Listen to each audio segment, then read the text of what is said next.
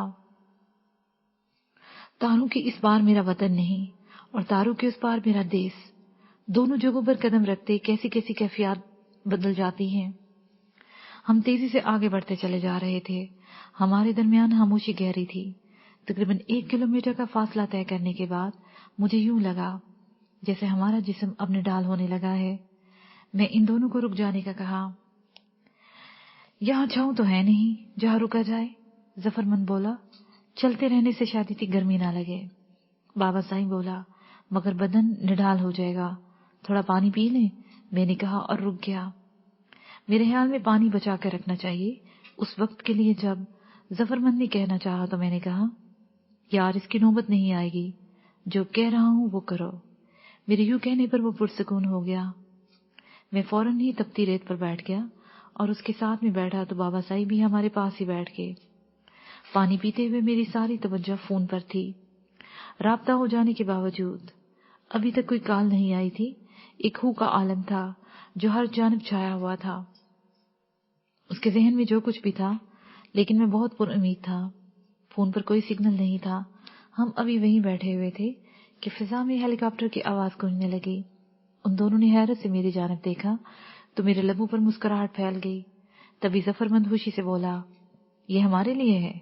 ممکن ہے ہمارے لیے ہو یا دشمن کا بھی ہو سکتا ہے، جو ہمیں تلاش کرتے ہوئے یہاں تک آن پہنچے ہیں۔ میں نے یوں ہی دل جوئی کی تو ظفرمند تیزی سے بولا، دشمن مطلب یہ سرحد پار کرنے کی خلاف ورزی، یہ کون دیکھتا ہے؟ ہمیں چھپ جانا چاہیے، لیکن کہاں؟ بابا سائی نے ادھر ادھر دیکھتے ہوئے پوچھا۔ ہمارے لیے چھپ جانے کی کوئی جگہ نہیں تھی۔ یہی ہو سکتا تھا کہ جس طرف ہیلی کاپٹر ہوتا ہم ٹیلے کی محالے سمندر میں چھپتے رہتے۔ اس سے زیادہ ہم کچھ نہیں کر سکتے تھے۔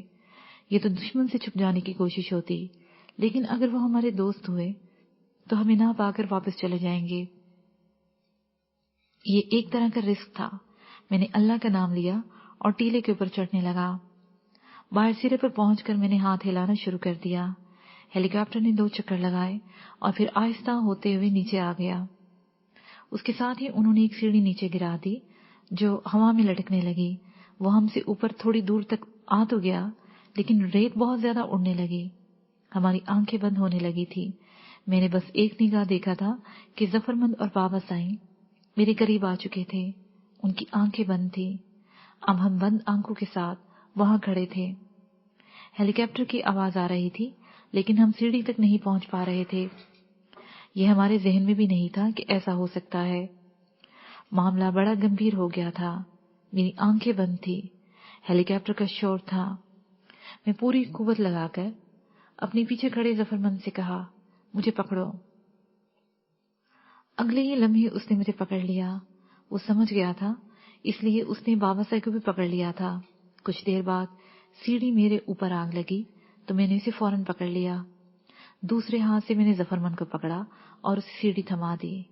میں نے آنکھوں میں ہلکی سی درد سے دیکھا۔ وہ بند آنکھوں کے ساتھ سیڑھی سے نبرد آزما تھا۔ وہ سیڑھی پر چڑھنے پر کامیاب ہو گیا۔ میں نے اسی طرح بابا سائی کو بھی سیڑھی کے ساتھ لگا کر زور سے چڑھنے کا کہا۔ کچھ دیر بعد وہ بھی چڑھ گیا۔ میں نے سیڑھی تھامے رکھی۔ اس کے ہلنے سے مجھے اندازہ ہو رہا تھا کہ وہ چڑھ رہے ہیں۔ کچھ دیر بعد سیڑھی خالی ہو گئی۔ تب میں نے چڑھنے کی کوشش کی۔ مجھے نہیں احساس کہ میں کیسے چڑھتا گیا. ریت پڑنے سے آنکھیں نہیں کھل رہی تھیں. کسی نے مجھے پکڑا اور میں ہیلی کاپٹر کے فرش پر تھا. مجھے لیٹا رہنے کے لیے کہا گیا. چند لمحوں بعد پانی سے میری آنکھیں دھو دی گئیں. فرسٹ ایڈ باکس پر کوئی ڈراپر پڑا تھا. میری آنکھوں کی جلن کافی حد تک کم ہوئی تو میں دیکھنے کے قابل ہوا. ہم صحرا کے اوپر جا رہے تھے، وہی گریٹر چولستان جسے جان لیوا کہا جا رہا تھا. میرے ساتھ ظفرمند اور بابا صاحبی ویسے ہی نیچے دیکھ رہے تھے. Welcome sir. میں عبد المجید. پائلٹ نے میری جانب ہاتھ بڑھایا تو مجھے وہاں موجود 2 مزید لوگوں کے بارے میں خیال آیا. بہت شکریہ. میں نے ان تینوں کی جانب دیکھ کر کہا.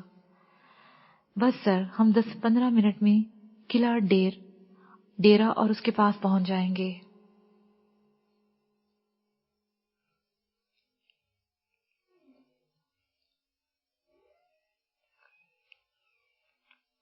پائلٹ عبد المجید نے کہا تو میں نے سکون کا سانس لیا. میں پہلی بار قلعہ ڈیرا اور کو فضا سے دیکھ رہا تھا. مجھے پہلی بار اس حسن طبع کا اندازہ ہوا تھا. یہ کس کی غفلت تھی؟ مجھے اس سے غرض نہیں، لیکن صحرا کا یہ حسن غفلت کا شکار ہے. یہ ایک حقیقت ہے. ایک پختہ سی زمین پر ہیلی کاپٹر لینڈ کر گیا. ہم تینوں نکلے تو ہمارے سامنے 2 افراد کھڑے تھے. اس نے ہم سے ہاتھ ملایا اور ہم قریب کھڑی جیپ میں جا بیٹھے. اب ہمارا زمینی سفر شروع ہو چکا تھا. ہم روہی والے اسی سینٹر میں جا پہنچے جہاں سے کبھی میں نے ٹریننگ لی تھی. ہم اسی طرح ریت میں اٹے ہوئے تھے. پہلی بار اس میں داخل ہوتے ہوئے میں نے اس کے غیر محفوظ ہونے کا احساس کیا. میں اس بار سوچتے ہوئے اندر چلا گیا.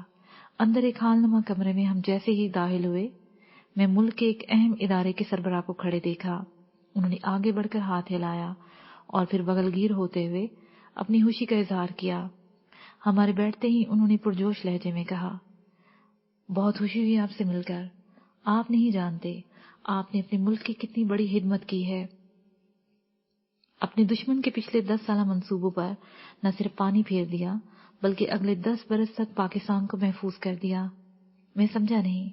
میں نے کہا یہ ادھر دیکھیں، آپ کو پتہ چل جائے گا کہ آپ نے کیا کیا. انہوں نے سامنے اسکرین کی جانب اشارہ کرتے ہوئے کہا تو میں نے اس جانب دیکھنے لگا. وہاں ایک آفیسر بریفنگ دیکھ رہا تھا. پاکستانی سرحد کے ساتھ دشمن نے 3 جگہوں پر ایسے پوائنٹ بنائے تھے جہاں سے وہ صرف معلومات دیتے تھے بلکہ وہاں سے معلومات لے بھی رہے تھے. کھاجو والا کے قریب یہ جو پوائنٹ تھا یہ درمیان میں تھا. اسے پورا نیٹ ورک چل رہا تھا. کوئی بھی پاکستان دشمن منصوبہ جس پر عمل درآمد ہونا ہوتا ہے وہ یہیں سے آگے جاتا تھا. مطلب سرحدوں پر جو بھی کاروائی ہونا ہوتی تھی اگلے 10 برس میں وہ یہاں کیا کرنے جا رہے تھے یہ سب ہمیں معلوم ہو چکا ہے. یہ بات وہ بھی جانتے ہیں کہ اب ہمیں پتہ چل گیا ہے تو دشمن اپنی پالیسی بدلنے پر مجبور ہو گئے ہیں. ان کی اب تک کی ساری محنت پر پانی پھر گیا ہے. آفیسر یہ کہتے ہوئے رکا تو میرے دماغ میں ایک سوال آ گیا کہ یہ اتنی بڑی کامیابی تو بہرحال نہیں تھی جتنا اظہار کیا جا رہا ہے. تاہم میں خاموش رہا اور سننے لگا. اس کے ساتھ جو اصل کامیابی ہمارے ہاتھ لگی ہے وہ اس دیمک کا پتہ لگ جانا ہے جو ملک کو لگی ہوئی ہے اور دھیرے دھیرے پاکستان کو کھانے کی کوشش میں لگی ہوئی ہے. دراصل یہ وہ جگہ تھی جہاں سے اس دیمک کو ہدایات دی جا رہی تھی اور معلومات کو اوپر تک پہنچایا جا رہا تھا. یہ دیمک پاکستان میں کرپشن کو رائج کرنے میں ہے. ایک پوری طاقتور لابی کو سپورٹ کیا جا رہا ہے کہ وہ ملک میں کرپشن کو بڑھاوا دے.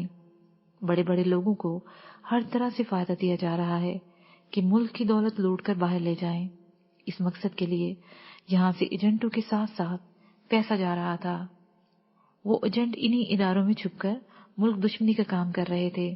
وہ لوگ کون ہیں، کس کس ادارے میں کام کر رہے ہیں اور کس طرح کام کر رہے ہیں، چند برسوں میں ان کے اثاثے اتنے زیادہ کیسے ہو گئے، ان سب کی تفصیلات مل گئی ہیں.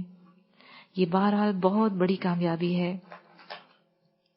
تیسری بڑی کامیابی جو ہمیں مل رہی ہے وہ ان سیاستدانوں کے نام ہے. ان کے کام کا طریقہ کار ہے جو دشمن ملک کے لیے کام کر رہے ہیں. یہ ایک طرح سے چارج شیٹ ہے. آفیسر نے یہ سب کہا اور میری طرف دیکھ کر بولا، سر آپ کی کامیابی ملک و قوم کے لیے بہت بڑی کامیابی ہے.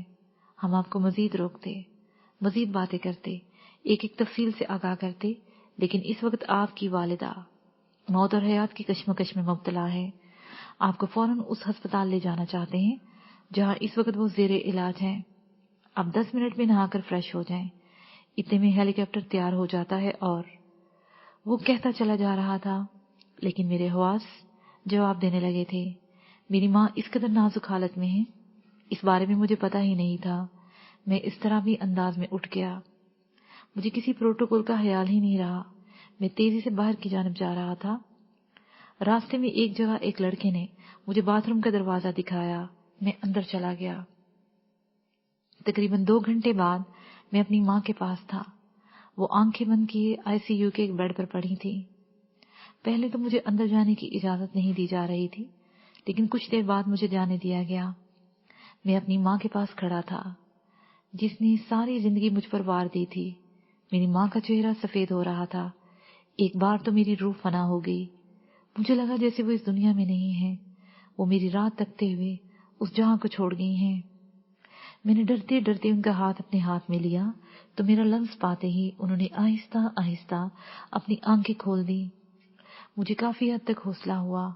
میں اپنا چہرہ اپنی ماں کے قریب لے گیا۔ انہوں نے بڑے پیار سے میرا ہاتھ چوما اور دھیرے سے بولی، آ گیا تو پتر، اچھا کیا۔ اماں، میں نے ڈاکٹر سے پوچھا ہے، وہ کہہ رہے ہیں تم بہت جلد ٹھیک ہو جاؤ گی اور ہم۔ نہیں پتر، میں جانتی ہوں میرا روگ بڑا پرانا ہے۔ میں نے جس طرح بھی وقت گزارا بس میرے سانس تھے جو میں زندہ رہی، پر اب نہیں پتر۔ اماں ایسی باتیں نہ کرو، میں یہ برداشت نہیں کر سکتا۔ پتر، ہر ایک کو ایک دن جانا ہے، میرا وقت قریب ہے۔ میری باتیں غور سے سن لے، تیرے کام آئیں گی۔